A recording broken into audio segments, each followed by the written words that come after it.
So now that you've learned about the dynamics of teen dating violence and you know how to spot the behaviors, it's really important now that you know how to help a friend.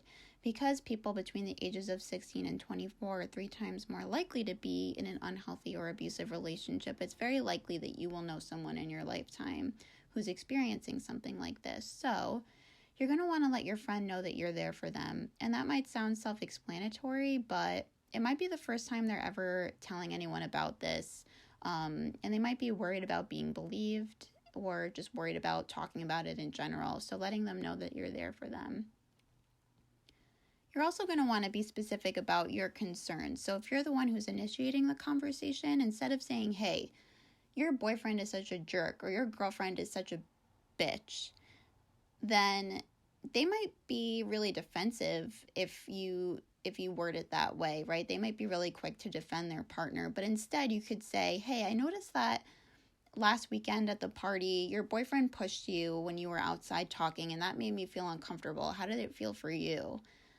Because you're allowing them to talk to you about how they feel instead of telling how they should feel or what they should do, because they're probably experiencing that already in their relationship. So being specific about what has concerned you, the behaviors that you believe are unhealthy, and calling those out. You're also going to want to keep your friend's information private. Like I said, it might be the first time that they're ever talking to anyone about it. You're also going to want to let your friend know that you know now where to get help. So if you remember nothing from this module, then the best thing you could say is, I know where to get help. We can talk to a trusted adult at the YWCA. We can call the 24/7 hotline, or we can go up the hill to the YWCA and we can talk to a counselor together. What you're not going to want to do is criticize the abuser, right? Like I just said, if you're calling their partner a name, they might be very quick to defend them, and they might not feel understood by you, and they might not bring it up to you again.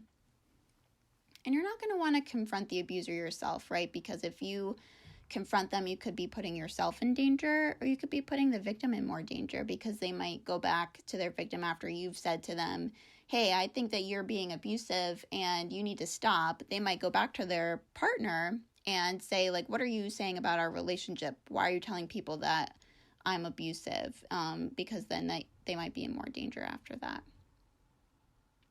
And you're not going to want to text your friend the YWCA information or slip a wristband or pamphlet or something like that into their backpack, because kind of like we've talked about also is that their partner might be going through their phone, or they might be going through their backpack or things. So really having those conversations face to face are best.